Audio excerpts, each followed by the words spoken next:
পিকনিকের আমেজ জলপাইগুড়িতে। রবিবার সকাল থেকেই ঘন কুয়াশায় ঢেকেছে জলপাইগুড়ি শহর, আর তার মধ্যেও প্রচুর মানুষকে তিস্তার পাড়ে পিকনিক করতে দেখা গেল। বেলা বাড়লেও আজ এখনও পর্যন্ত রোদের দেখা পাওয়া যায়নি।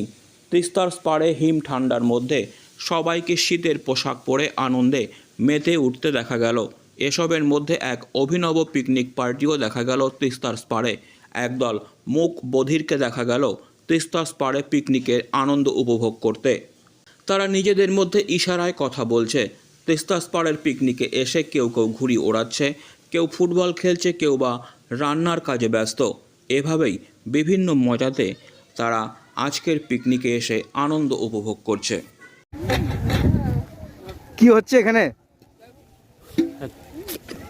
পিকনিক হচ্ছে, পিকনিক।